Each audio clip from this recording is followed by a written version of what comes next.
함께 보실 하나님 말씀은 마태복음 1장 1절에서 17절 말씀 한 절씩 교독하겠습니다. 마태복음 1장 1절에서 17절 말씀입니다. 제가 1절부터 공독하겠습니다. 아브라함과 다윗의 자손 예수 그리스도의 계보라. 아브라함이 이삭을 낳고 이삭은 야곱을 낳고 야곱은 유다와 그의 형제를 낳고 유다는 다말에게서 베레스와 세라를 낳고 베레스는 헤스론을 낳고 헤스론은 람을 낳고 람은 아미나답을 낳고 아미나답은 나손을 낳고 나손이 살몬을 낳고 살몬은 라합에게서 보아스를 낳고 보아스는 룻에게서 오벳을 낳고 오벳은 이세를 낳고 이세는 다윗 왕을 낳았느라 다윗은 우리아의 아내에게서 솔로몬을 낳고 솔로몬은 르호보암을 낳고 르호보암은 아비야를 낳고 아비야는 아사를 낳고 아사는 여호사밧을 낳고 여호사밧은 요람을 낳고 요람은 우시아를 낳고 우시아는 요담을 낳고 요담은 아하스를 낳고 아하스는 히스기야를 낳고 히스기야는 므낫세를 낳고 므낫세는 아몬을 낳고 아몬은 요시아를 낳고 바벨론으로 사로잡혀 갈 때에 요시아는 여고냐와 그의 형제들을 낳으니라.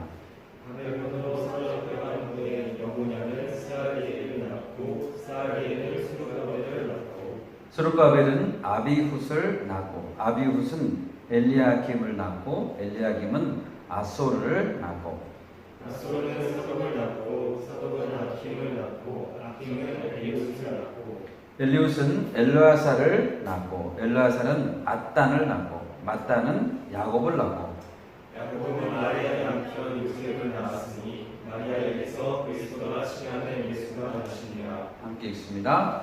그런즉 모든 대수가 아브라함부터 다윗까지 14대요 다윗부터 바벨론으로 사로잡혀 갈 때까지 14대요 바벨론으로 사로잡혀 간 후부터 그리스도까지 14대더라.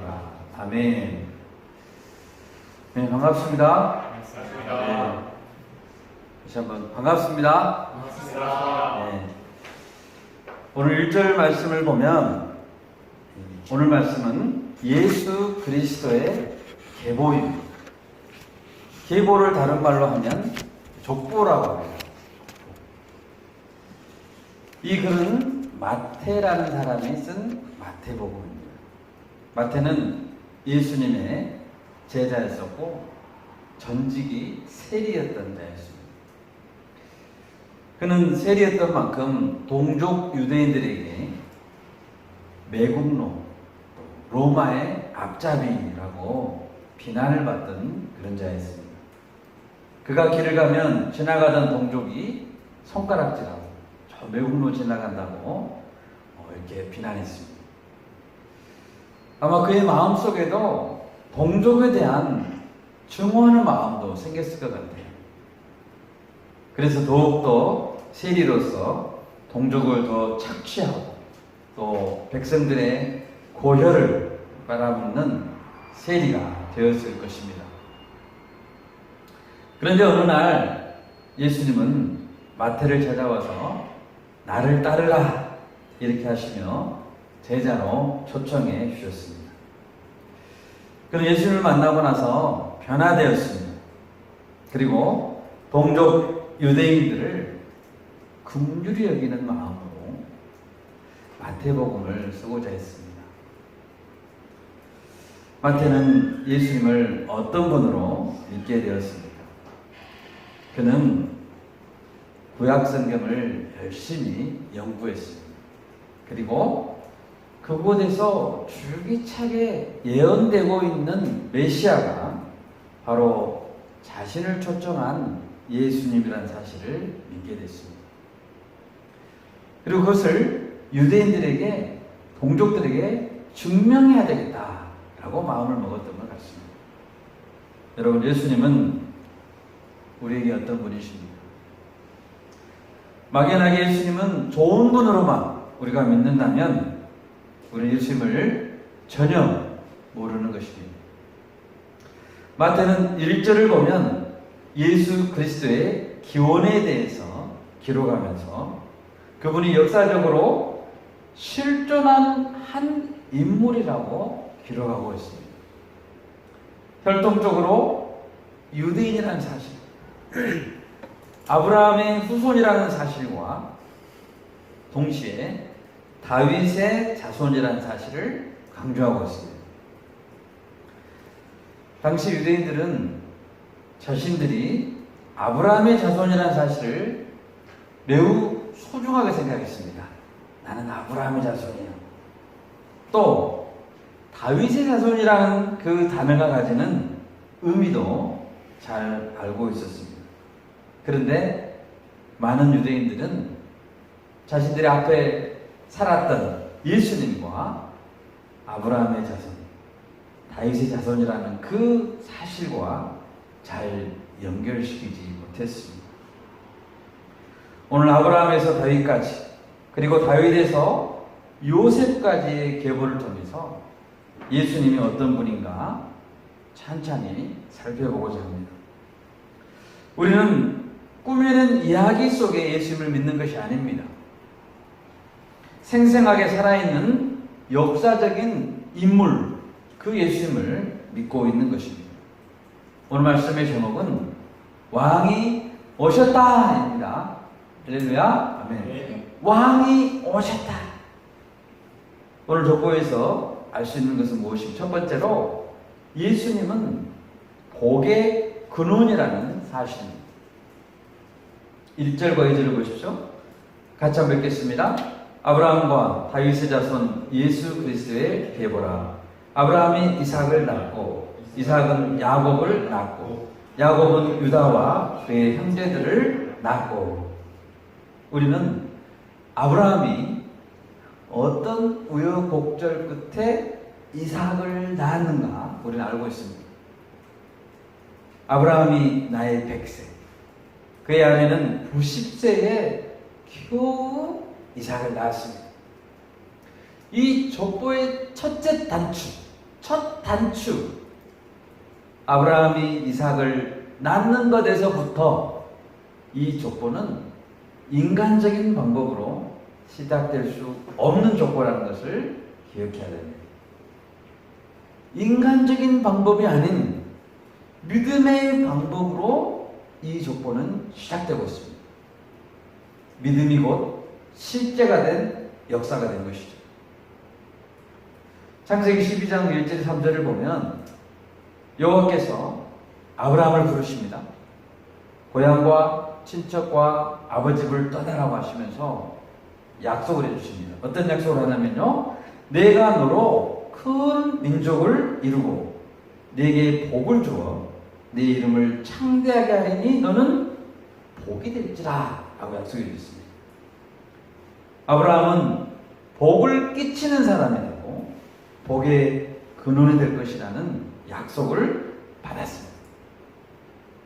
하나님께서 많은 사람에게 복을 주시기 원한다는 걸 알 수 있죠. 하나님 우리에게 복 주시기를 원하십니다. 복 주시기를 원하는데 그 복은 아브라함을 시작으로 해서 흘러가기 시작한다는 것입니다. 당시 예수님 당시에 바리새인들은 자신을 아브라함의 자손들이라고 생각했다겠죠. 그리고 그 복이 혈통적인 아브라함의 후손인 자신들에게만 해당된다고 생각했습니다. 선민사상이죠. 이들의 잘못된 생각에 예수님은 이렇게 말씀하셨었죠. 하나님이 능히 이 돌들로도 아브라함의 자손이 되게 하시리라. 그들이 생각이 잘못된 것을 바로 잡으셨습니다. 사도 바울은 갈라디아 성도들에게 이런 말을 한 적이 있습니다. 갈라디아 3장 26절인데요. 너희는 다 믿음으로 말미암아 그리스도 예수 안에서 하나님의 아들이 되었다. 믿으십니까? 네. 믿음으로 말미암아. 또 갈라디아 3장 29절에서 이렇게 말했습니다. 너희가 그리스도의 것이면 곧 아브라함의 자손, 약속대로 유업을 이을 자니라 라고 말했습니다. 아브라함의 자손인 누구의 것이라고요? 그리스도의 것이면 곧 아브라함의 자손이다라고 말씀했습니다. 다시 말해서 예수 그리스도를 믿는 자라야 아브라함의 자손인 것입니다. 아브라함 자신도 믿음으로 의롭다 하심을 받았다고 되어 있죠. 믿으니 그것을 의로 여기니라 라고 창세기에 기록되어 있잖아요. 아브라함도 믿음으로 의롭다 하심을 받고 구원받은 자이므로 아브라함의 후손들도 믿음으로 의롭다 하심을 얻어야 되는 것입니다. 아브라함은 복의 시작점은 될 수 있죠. 그런데 복을 완성하시는 분은 예수 그리스도이십니다. 아브라함과 다윗의 혈통적인 연관성, 아브라함과 다윗까지만 혈통적인 연관성에 머물러서는 안 되고 맨 마지막에 누가 했는가를 봐야 되는 것입니다. 맨 마지막에 예수 그리스도까지 나아가야 복을 받을 수 있다는 것입니다. 마태복음 1장 이 계보의 초점은 아브라함이 아닙니다. 다윗도 아닙니다. 이 계보의 초점은 예수 그리스도이십니다. 여러분, 계보에는 오늘 보고 있다시피 다양한 복받은 사람들 이름이 올라와 있습니다. 그런데 도저히 복을 받을 것 같지 않은 사람들 이름도 많이 올라와 있습니다. 예를 들어 볼까요? 3절에 보면 유다와 다말이 나옵니다. 유다와 다말의 관계는 시아버지와 며느리의 관계입니다. 그들 사이에서 베레스와 세라가 나왔습니다. 시아버지와 며느리라니요. 이거는 정말 있을 수 없는, 복이 끊어져야 될 것만 같은 계보입니다. 복이 끊어지고 저주를 받아야 할 것만 같은 비정상적인 족보이고 이상한 관계입니다. 5절을 보실까요? 살몬은 라합에게서 보아스를 낳았다고 했습니다. 라합은 여리고성에 살던 가난한 사람이었죠. 그리고 그 여인의 직업은 기생이었습니다. 라합은 여호수아가 보낸 정탐꾼들이 여리고성에 왔을 때 숨겨줬죠. 거짓말로 여리고 왕에게 말하고 정탐꾼들을 숨겨줬죠. 그리고 라합은 그 자신 때문에 온 가족들이 구원을 받게 됐습니다. 가나안의 여인이고 직업이 희생인 여인이 어떻게 그리스도의 계보의 이름을 올릴 수 있단 말입니까? 루시라는 여인은 모압 여인이었습니다. 그런데 신명기 23장에 보면 모압 족속은 대표적인 저주받은 족속이었습니다. 23장, 신명기 23장 3절과 4절을 제가 봉독해 드리겠습니다. 암몬 사람과 모압 사람은 여호와의 총에 들어오지 못하리니 그들에게 속한 자는 10대뿐 아니라 영원히 여호와의 총에 들어오지 못하리라. 그들은 너희가 애굽에서 나올 때 떡과 물로 너희를 길에서 영접하지 아니하고 메소포타미아의 보돌 사람 부올의 아들 발람에게 뇌물을 주어 너희를 저주하게 하려 하였으나. 이스라엘 민족과 철저히 원수예요. 그래서 이스라엘 민족에게 하나님은 이렇게 명령했습니다. 너희 평생에 모압 사람들의 평안함과 형통함을 영원히 구하지 말아라. 이렇게 저주받은 그 족속의 여인이 루시, 믿음의 계보 안에 어떻게 이름이 올라갈 수 있었을까요? 불명예스러운 족보의 절정은 6절입니다. 다윗은 우리아의 아내에게서 솔로몬을 낳았다고 했습니다. 왕의 권력을 이용해서 충신의 아내를 빼앗고 충신을 살해했던 왕. 하나님은 왜 이런 불륜의 여인과의 관계 중에서 태어난 솔로몬을 긍휼히 여겼을까? 그리고 정실의 아내들에게서 태어난 다른 왕자들이 많음에도 불구하고 솔로몬을 다윗의 후임으로 세웠을까? 여러분, 우리는 이 계보를 볼 때 이해할 수 없는 부분이 많습니다. 우리는 뭘 깨달을 수 있습니까? 하나님의 복은 복의 근원이라고 그러셨죠. 하나님께서 아브라함의 복의 근원이고, 하나님의 복은 모든 저주를 뛰어넘는다는 사실입니다. 여러분 믿으십니까? 아멘. 하나님의 복은 모든 저주를 뛰어넘습니다. 하나님의 은혜는 모든 죄를 덮고도 남습니다. 우리의 모든 죄는 십자가에서 다 해결됐습니다. 예수님 안에 들어온 자는 어떤 자도 모든 죄를 용서받을 수 있고, 어떤 저주도 예수님 안에 있으면 눈 녹듯이 사라져버립니다. 과거에 얽매였던 죄, 다시는 떠올리고 싶지 않았던 과거의 쓰라린 기억들, 상처들, 모든 마음의 쓴뿌리들도 예수님 안에 들어오면 안개처럼 사라져버리고 다시는 보이지 않을 것입니다. 하나님은 이들의 믿음을 보시고, 또한 그들의 살아있는 믿음의 결단을 보시고 그들에게 복을 주신 것입니다. 여러분, 우리는 예수님의 족보는 아니지만 지금 우리도 믿음의 영적 족보를 기록하고 있습니다. 우리도 지금 족보를 써내려가고 있습니다. 우리 이름을 올리고 있습니다. 어떻게 우리는 믿음의 계보에 우리 이름을 올릴 수 있을까요? 그것은 오직 예수 그리스도의 십자가의 용서의 은혜를 믿을 때, 살아있는 믿음의 행동을 보일 때 가능함을 믿습니다. 두 번째로 오늘 족보에서 알 수 있는 것은 예수님은 진정한 왕이시라는 것입니다. 오늘 읽은 그리스도의 계보에는 왕의 족보가 포함되어 있습니다. 다윗부터 시작해서 여호냐까지가 왕이었습니다. 6절에서 이새는 다윗 왕을 낳으니라 라고 했습니다. 다른 사람 이름에는 호칭이 직분이 들어가 있지 않는데 오직 다윗에게만 다윗 왕이라는 이름이 붙어 있습니다. 이스라엘 민족에게 왕하면 다윗이었습니다. 다윗은 이스라엘 민족에게 정말 별과 같은 존재였습니다. 그래서 이스라엘 지금 현재 국기도 별이 있죠? 그 별이 다윗의 별입니다. 그들은 다윗과 같은 인물이 다시던 시대에 살고 싶어 했습니다. 정의롭고 다윗은 용맹스럽고 게다가 자비가 풍성한 인물이었습니다. 여러분, 누구든지 그런 인물이 왕이 되고 나와 내 가족을 다스린다면 정말 살기 좋은 나라가 될 것이라는 기대감을 가지고 있습니다. 그런데 여러분, 사람은 근본적으로 피조물입니다. 다스림을 받는 존재입니다. 그리고 하나님은 창조주시고 우리를 다스리는 분이십니다. 죄는 어디서부터 시작했죠? 죄는 다스림을 받지 않으려는 데서부터 시작한 것입니다. 죄는 높아지려고 하는 교만에 시작했습니다.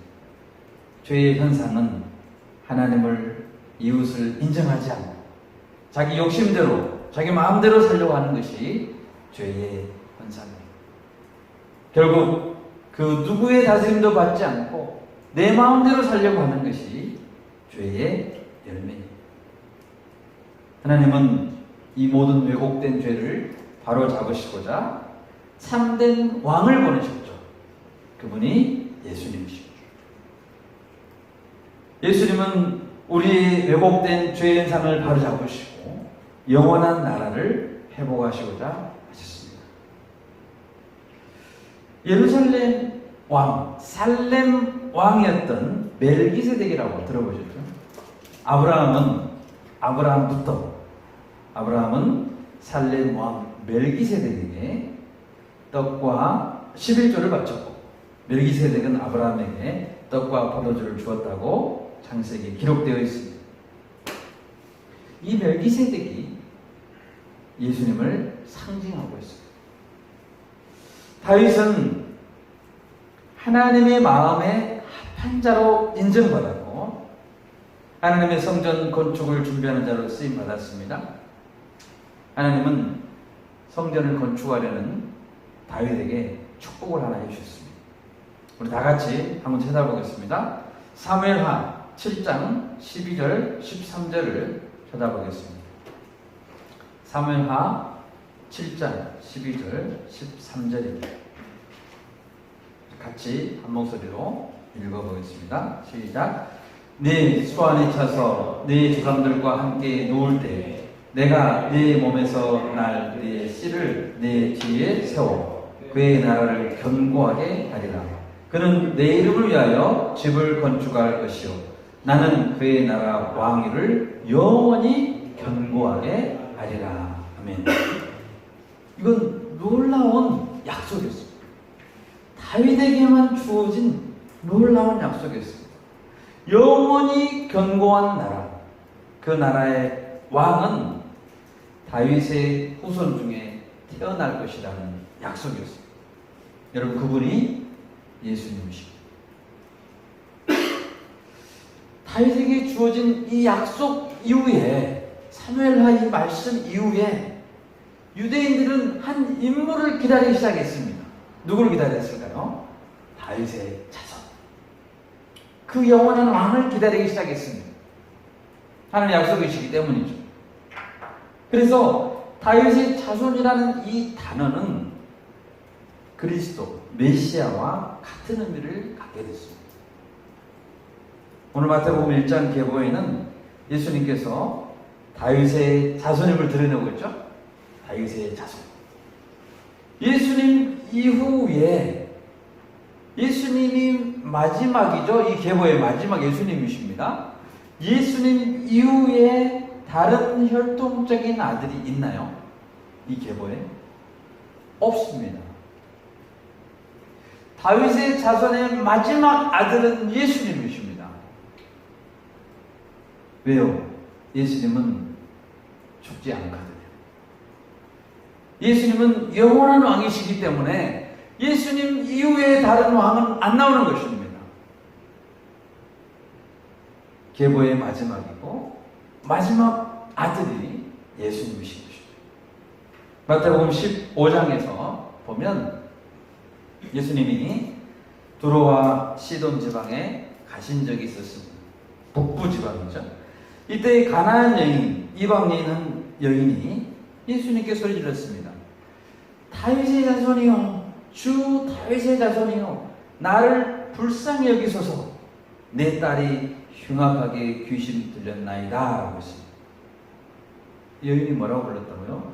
주 다윗의 자손이요. 다윗의 자손이라는 말은 그리스도라고 했죠. 왕이라고 했죠. 마태복음 20장에도 길가에 앉아있던 두 맹인들이 예수님이 지나갈 때 예수를 불렀습니다. 뭐라고 불렀습니까? 주여, 우리를 불쌍히 여기소서. 다윗의 자손이여 라고 불렀습니다. 이 맹인들도 그 여인과 똑같이 두 가지를 해야겠죠. 첫 번째는 불쌍히 여기소서 라고 말했고, 두 번째는 다윗의 자손이여 라고 불렀다는 거예요. 예수님을 다윗의 자손으로 믿고 이 맹인들이 고백했다는 것입니다. 이들이 불렀을 때 예수님은 그들에게 응답하셨습니다. 왜요? 자신이 다윗의 자손이기 때문입니다. 겉으로 보면 로마 제국이 다스리던 때에 왕은 가이사 아구스토였습니다. 왕의 명령을 내리면 천하 모든 사람이 순종해야 했습니다. 예수님도 로마의 법과 제도 아래에 태어나심으로 순종했죠. 그런데 그와 동시에 예수님은 로마의 법을 초월하신 진정한 왕이었습니다. 빌라도는 가이사가 임명한 총독이었죠. 빌라도가 예수님께 물었습니다. 네가 유대인의 왕이냐? 라고 물었습니다. 이 질문에 요한복음 18장 37절을 보시면 빌라도가 이르되 그러면 네가 왕이 아니냐? 예수께서 대답하시되 네 말과 같이 내가 왕이니라 라고 대답했습니다. 예수님은 네가 유대인의 왕이냐라고 물었을 때 내가 왕이다 라고 대답했습니다. 그리고 내가 이를 위하여 태어났으며 이를 위하여 세상에 왔나니 곧 진리에 대하여 증언하려 함이로다 라고 말했습니다. 진리에 속한 자는 내 음성을 듣는다라고 했습니다. 이 말씀을 잘 보시면 예수님은 자신을 왕이라고 선언했습니다. 예수님은 왕이십니다. 아멘. 단지 자신의 나라는 이 세상에 속한 것은 아니라고 말씀했습니다. 여러분, 우리가 믿는 이 예수님은 이 세상에 속한 나라의 왕은 아니지만 왕이십니다. 우리 이걸 믿어야 됩니다. 예수님은 나의 왕이십니다. 이 나라의 왕은 아니지만, 이 땅에 속한 왕은 아니지만 예수님은 내가 왕이라고 했습니다. 여러분, 왕으로 인정하십니까? 예수님은 실제로 내 인생의 왕이셔야 됩니다. 우리는 예수님을 날마다 나의 왕으로 고백해야 됩니다. 왕으로 고백한다면 예수님의 통치를 받아야죠. 순종해야죠. 예수님께 속한 자라고 고백하면서도 예수님의 말씀에 순종하지 않는다면 그 사람은 예수님을 왕으로 인정하지 않는 것입니다. 예수님은 빌라도에게 말했죠. 내가 진리에 대하여 증언하려고 왔다. 예수님은 진리로 다스리시는 왕이십니다. 예수님은 이 땅의 왕이 아니시기 때문에 로마로 진격해서 로마를 무너뜨리지 않습니다. 예수님은 예수님의 나라를 우리의 마음 안에 세우기를 원하십니다. 예수님은 보다 근본적인 왕이십니다. 진리의 말씀으로 깨닫게 하심으로 다스리십니다. 예수님은 왕이시기 때문에 죄와 사망 권세 아래 신음하고 있는 사람들을 해방시켜 주시고자 하십니다. 그리고 그들에게 자유를 선포하고 진리로 다스리기를 원하십니다. 우리는 예수님의 진리를 믿어야 합니다. 예수님께 순종해야 됩니다. 진리에 속한 자는 내 음성을 듣는다고 했습니다. 여러분, 예수님의 음성을 들으시기 원하십니까? 아멘. 예수의 나라에 우리는 백성인 것입니다.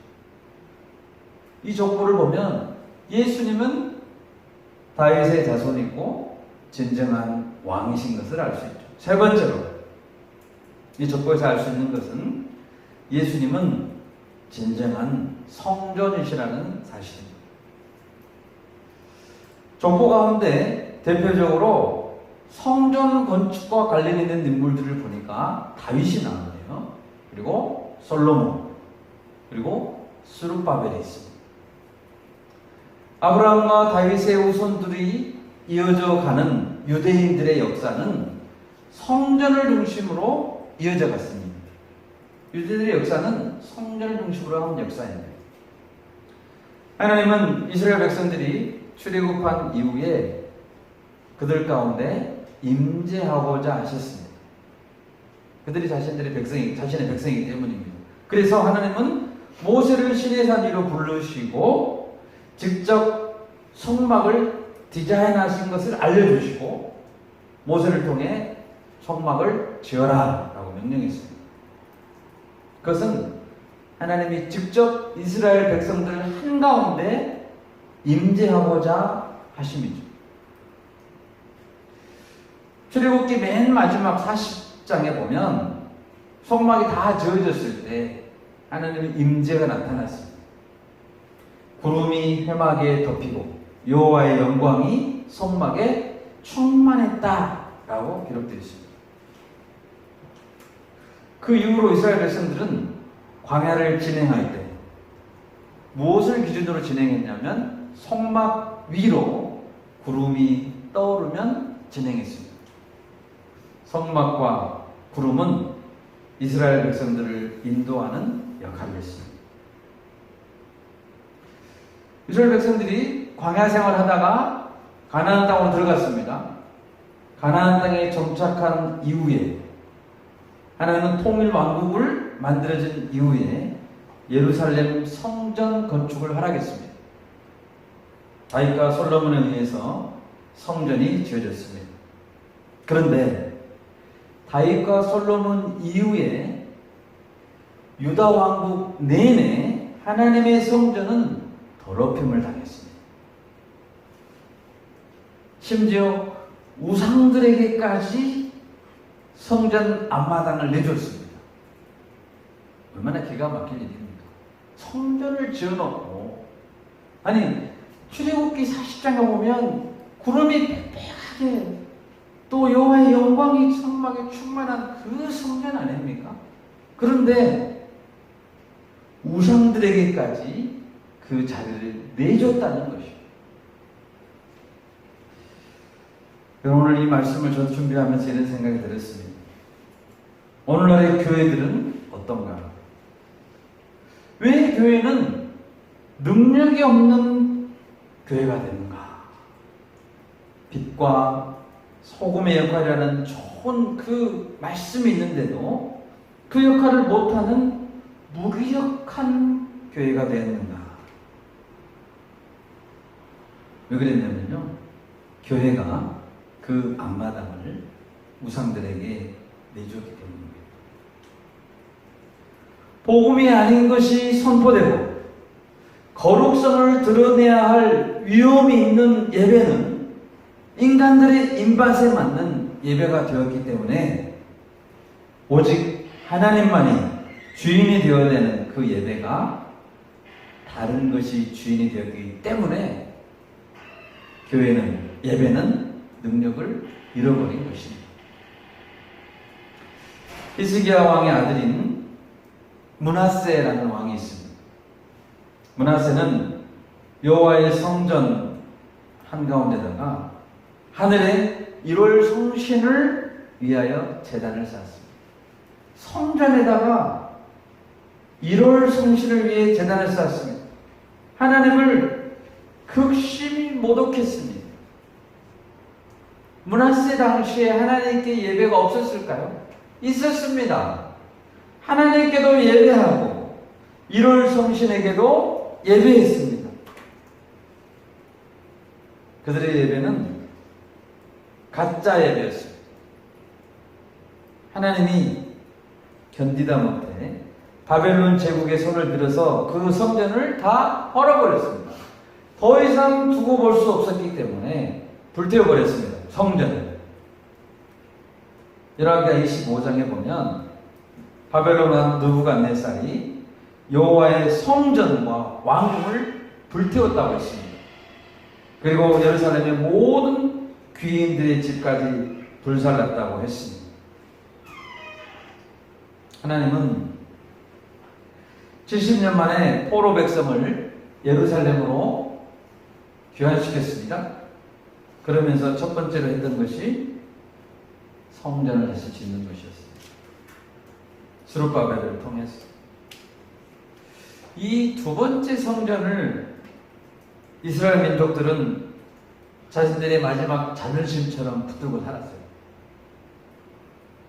성전은 그들의 예배에 정당성을 부여하는 기준이었습니다. 하지만 또다시 유대인들은 외형적인 성전, 자신들이 선민이라는 그 사실, 그것만을 붙들고 성전이 자신들의 선민이라는 사실을 확인시켜주는 용도로만 사용됐습니다. 성전에서 예배하면 선민. 성전 건물이 있다는 것이 바른 예배를 드린다는 것은 아니었습니다. 예수님은 공생의 내내 자신이 성전이라는 사실을 밝혔습니다. 사마리아 여인과의 대화 중에 사마리아 여인은 예수님께 물었습니다. 우리 조상들 사마리아인들은 이 산에서 예배했는데 당신들 유대인들의 말은 예배할 곳이 예루살렘에 있다 하리니. 여기는 예루살렘 성전에서만 드리는 예배가 참 예배인가? 어떤 예배가 바른 예배인가 알고 싶었습니다. 예배를 드리려면 예루살렘에 꼭 가야 되는가? 알고 싶었습니다. 예수님의 대답은 무엇입니까? 여자여, 내 말을 들으라. 이 산에서도 말고 예루살렘에서도 말고 너희가 아버지께 예배할 때가 이르리라. 우리는 누구에게 예배해야 됩니까? 아버지께 예배해야 돼요. 예배의 실체, 성전의 실체이신 예수님이 오셨어요. 예배의 실체가 오셨는데 예루살렘을 찾아가고 그리심산을 계속 찾아간다면 참된 예배가 아니라는 것이고, 이제는 성전 중심 예배가 폐지되어야 됨을 말씀하셨다는 것입니다. 예수님 말씀했습니다. 아버지께 참되게 예배하는 자들은 영과 진리로 예배할 때가 오나니 곧 이때라. 영과 진리를 완성하신 분이 예수님이시죠. 예수님 안에서 예배해야지 진정한 예배라는 것입니다. 예수 그리스도의 이름으로 예수님의 진리와 영으로 나아가지 않는다면 그 어떤 예배도 바른 예배가 아닌 것입니다. 예수님의 진리가 선포되지 않고 예수님의 영이 충만하지 않는다면 어떤 예배도 바른 예배가 아닌 것입니다.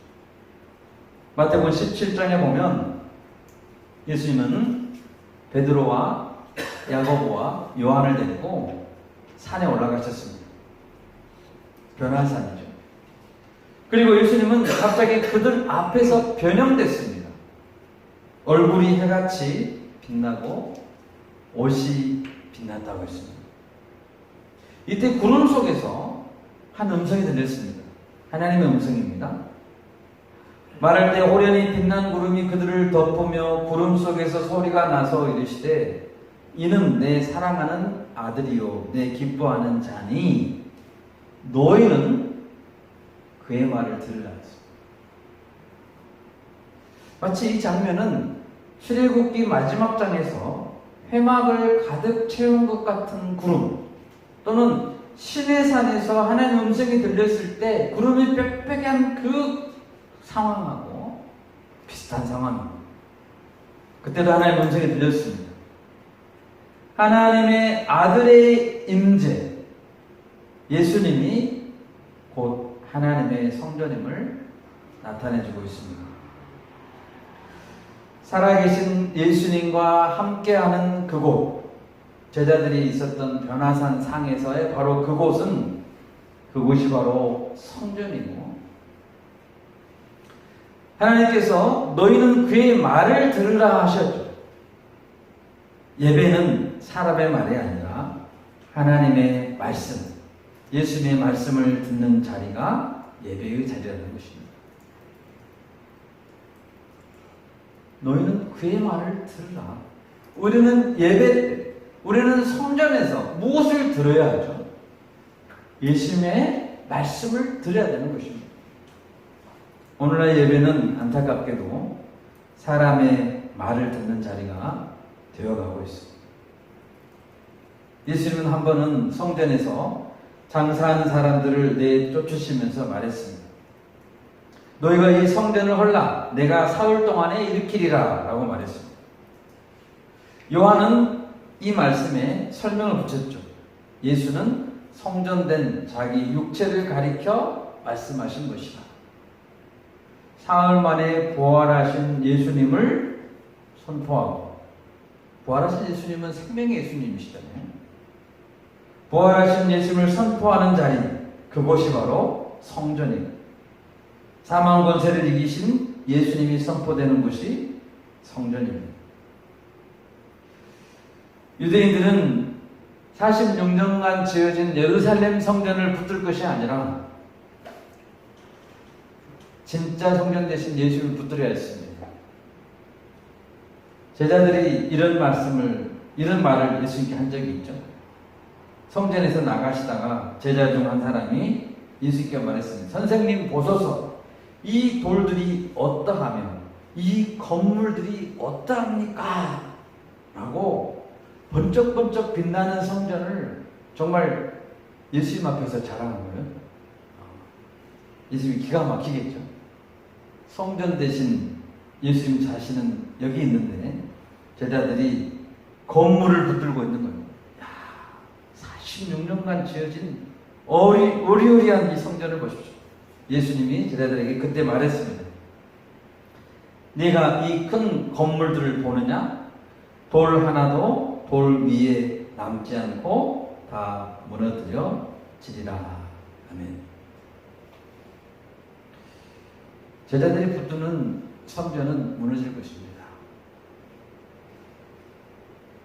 우리 예수님을 붙들지 않고 예수님 외에 그 어떤 것을 나의 성전 삼아서 붙들려고 할 때 돌 위에 돌 하나도 남지 않고 예수님께서 무너뜨릴 것입니다. 아까 사무엘하 7장 13절에서 다윗의 후손 중에 나타날 왕이 무엇을 한다고 했냐면요, 하나님의 집을 건축할 것이라고 했습니다. 예수님이 건축할 집은 외형적인 성전이 아닙니다. 우리 마음속에 있는 영원한 하나님의 집입니다. 우리는 그 집 대신 예수님을 영원히 붙들고 살아가야 됩니다. 말씀을 맺고자 합니다. 오늘 말씀에서 예수 그리스도는 나의 왕이라고 했습니다. 나는 예수님을 나의 왕이라고 믿고 있습니다. 예수님은 분명히 내가 왕이니라고 말했습니다. 그분은 유대인의 조상 아브라함의 후손이었고 다윗의 자손이었습니다. 예수님은 2000년 전에 이스라엘에 오셨지만 믿는 자에게는 영적인 아브라함의 자녀가 된다는 약속을 주신 분이고 우리의 왕이십니다. 우리는 믿음으로 아브라함의 자손이 되었습니다. 이 믿음을 붙드는 그 믿음이 나의 믿음입니다. 여러분, 지금도 이스라엘 땅에 많은 유대인들이 있습니다. 많은 유대인들이 살고 있습니다. 그들이 그리스도를 구원자로 믿지 않는다면 그들은 혈통적으로는 아브라함의 후손들이지만 영적으로는 아브라함과 관련이 없는 자들입니다. 우리는 예수 그리스도를 구원자로 믿음으로 아브라함의 진짜 자손, 천국 백성이 되어야 합니다. 예수님의 조건은 반짝반짝 빛나는 그런 영웅들이 즐비한 족보가 아닙니다. 실패하고 넘어지고 복이 되지 않을 것만 같은 자들이 많이 있는 족보입니다. 그렇지만 예수님은 그 모든 악조건, 그 모든 것을 뛰어넘는 복을 주시는 족보인 줄 믿습니다. 우리는 이제 믿음으로 영적 계보를 이어가야 됩니다. 예수님의 조건은 그것으로 끝났지만 우리는 영적 자녀로서 또 다른 영적 자녀를 낳고 영적 계보를 이어가야 됩니다. 예수님을 복의 근원으로 믿고 왕으로 고백하고 순종하는 자는 영적 계보에 이름을 올릴 것입니다. 여러분의 이름이 주님이 보시는 영적 계보에 올라갈 수 있기를 바랍니다. 아멘.